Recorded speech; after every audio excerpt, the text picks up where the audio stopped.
ഇന്ന് നമുക്കൊരു സാരി കൊണ്ട് എത്ര ഡ്രസ്സ് സ്റ്റിച്ച് ചെയ്തെടുക്കാൻ പറ്റുമെന്ന് നോക്കട്ടോ. ഓരോ മെഷർമെൻറ്റിൽ 2 അഡൾട്ട്സിനുള്ളതും ഒരു കിഡ്സിനുള്ളതുമായിട്ടുള്ള 3 ഡ്രസ്സ് നമ്മൾ ഈ സാരി കൊണ്ട് സ്റ്റിച്ച് ചെയ്തെടുത്തിട്ടുണ്ട്.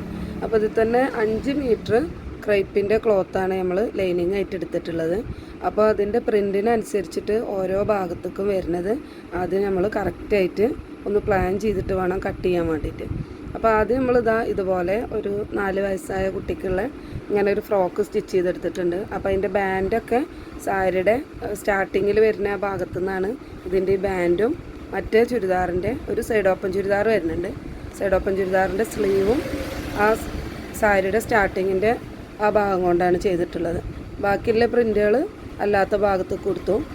ഇതുപോലെ സൈഡ് ഓപ്പൺ ചുരിദാറിൽ നമ്മൾ സ്ലീവ് ഈ ഭാഗത്തേക്ക് കൊടുത്തു. അപ്പോൾ നമ്മൾ കട്ട് ചെയ്യുമ്പോൾ തന്നെ ആദ്യം ഓരോ ഭാഗങ്ങളും ഏതൊക്കെ ഭാഗത്തേക്കാണ് വേണ്ടതെന്നുള്ളത് കാൽക്കുലേറ്റ് ചെയ്തിട്ട് വേണം കട്ട് ചെയ്തെടുക്കാൻ വേണ്ടിയിട്ട്. അതേപോലെ ലൈനിങ്ങിൽ ആദ്യം എല്ലാതും കട്ട് ചെയ്ത് വെക്കുക. അതിൻ്റെ ശേഷം സാരിൻ്റെ ഓരോ അറ്റത്തു നിന്ന് ഇങ്ങനെ നമുക്ക് ഓരോ പാർട്ടായിട്ട് കട്ട് ചെയ്തെടുക്കാം. ഒരു സൈഡ് ഓപ്പണിൻ്റെ ടോപ്പ്, ഒരു കിഡ്സിൻ്റെ ഫ്രോക്ക്, അതുപോലെ ഒരു ലാർജ് സൈസിലുള്ള പ്ലീറ്റഡ് ആയിട്ടുള്ള ഒരു ഫ്രോക്ക്, അങ്ങനെ 3 ഡ്രസ്സ് നമ്മൾ ഒരു സാരിയിൽ നിന്ന് നമ്മൾ സ്റ്റിച്ച് ചെയ്തെടുത്തിട്ടുണ്ട്. അപ്പോൾ ഇതിൽ മുന്താണിയായിട്ട് വരുന്ന ഭാഗത്തെ ആ പ്രിൻ്റാണ് നമ്മൾ ഈ പ്ലീറ്റഡ് ആയിട്ട് വരുന്ന ഡ്രസ്സിൻ്റെ ഫ്രണ്ട് പാർട്ടിക്ക് മാത്രമായിട്ട് എടുത്തിട്ടുള്ളത്. അല്ലാത്ത ഭാഗത്തൊക്കെ ഈ ഫ്ലോറൽ പ്രിൻ്റ് തന്നെ സ്ലീവിനും യോക്കിൻ്റെ ഫ്രണ്ട് പാർട്ട്, ബാക്ക് പാർട്ട് ഇതൊക്കെ ഫ്ലോറലായിട്ട് കൊടുത്തു.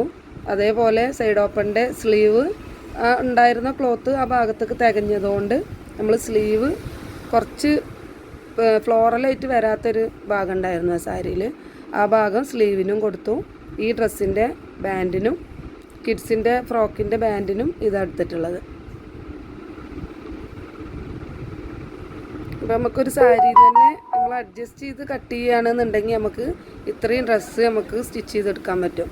അപ്പോൾ ആദ്യം മെഷർമെൻറ്റുകളൊക്കെ ലൈനിങ്ങിൽ മാർക്ക് ചെയ്ത് എടുത്തതിൻ്റെ ശേഷം അഡ്ജസ്റ്റ് ചെയ്ത് കട്ട് ചെയ്താൽ മാത്രമേ ഉള്ളൂ കേട്ടോ അത് 3 എണ്ണം കിട്ടുക. ഓരോ ഫ്രണ്ട് പാർട്ട് ആദ്യം കട്ട് ചെയ്യുക, ബാക്ക് പാർട്ട് ആദ്യം കട്ട് ചെയ്യുക. ആദ്യം അതൊക്കെ ഉണ്ടോ നോക്കിയിട്ടും കൂടി വേണം കട്ട് ചെയ്തെടുക്കാൻ വേണ്ടിയിട്ട്.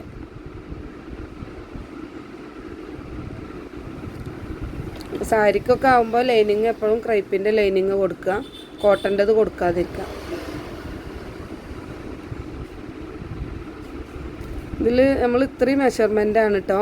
ഇതിൽ 3 മെഷർമെൻറ്റിലുള്ള ഡ്രസ്സ് സ്റ്റിച്ച് ചെയ്തെടുത്തത് നമ്മളിതാ ഈ അളവിലുള്ളതാണ്. ഒന്ന് ഒരു 4 വയസ്സായ കുട്ടിക്കുള്ള ഒരു ഫ്രോക്കാണ്. അതിൽ ഫുൾ ലെങ്ത്ത് 26 ഇഞ്ച് വരുന്നുണ്ട്. അതിൻ്റെ തന്നെ യോക്ക് 9 ഇഞ്ചാണ് വരുന്നത്. ഷോൾഡറും ഇതൊക്കെ 5, 5.5 അങ്ങനെ നമുക്ക് ചെസ്റ്റ് സൈഡ് ഒരു 22 അങ്ങനെയൊക്കെയാണ് വരുന്നത്. അതുപോലെ സൈഡ് ഓപ്പൺ ചുരിദാറിൻ്റെ ടോപ്പ് പാൻറ് ഒന്നിൻ്റെയും കിട്ടിയിട്ടില്ല. അതിന് ലെങ്ത്ത് 42 ഇഞ്ച് ലെങ്ത്ത് വരുന്നുണ്ട്. പിന്നെ ഒരു എക്സലിൻ്റെ അളവിലുള്ള ചുരിദാറാണ് സൈഡ് ഓപ്പണിൽ കിട്ടിയിട്ടുള്ളത്. പിന്നെ നമ്മൾ പ്ലീറ്റഡ് ആയിട്ട് സ്റ്റിച്ച് ചെയ്ത ടോപ്പ് 44 ഇഞ്ച് ലെങ്ത്ത് വരുന്നുണ്ട്. യോക്ക് 13 അപ്പോൾ ഒരു 14 ഇഞ്ചിൽ നമ്മൾ കട്ട് ചെയ്തെടുത്തു. ഈ സൈഡ് ഓപ്പൺ ചുരിദാറിൻ്റെയും പ്ലീറ്റഡ് ചുരിദാറിൻ്റെയും സ്ലീവ് ഒരു 16 ഇഞ്ച് വരുന്നുണ്ട്. അപ്പോൾ അത് കൂടെ ഒക്കെ നമുക്ക് സ്റ്റിച്ചിങ് ഗ്യാപ്പും കൂടി കൂട്ടിയിട്ടുള്ള ലെങ്ത്ത് കിട്ടിയിട്ടുണ്ട്. 18 ഇഞ്ചിൽ കട്ട് ചെയ്യണമല്ലോ. പിന്നെ ടോപ്പുകളൊക്കെ ലെങ്ത്ത് കൂടെ 2 ഇഞ്ച് ആഡ് ചെയ്തിട്ട് ഉള്ള ലെങ്ത്ത് നമുക്ക് കിട്ടിയിട്ടുണ്ട്. അപ്പോൾ നേരെ നമ്മൾ നല്ല ശ്രദ്ധിച്ച് കട്ട് ചെയ്യുകയാണെന്നുണ്ടെങ്കിൽ നമുക്ക് ഇതുപോലെ ഒരു സാരിയിൽ നിന്ന് 3 ഡ്രസ്സൊക്കെ സ്റ്റിച്ച് ചെയ്തെടുക്കാൻ പറ്റും.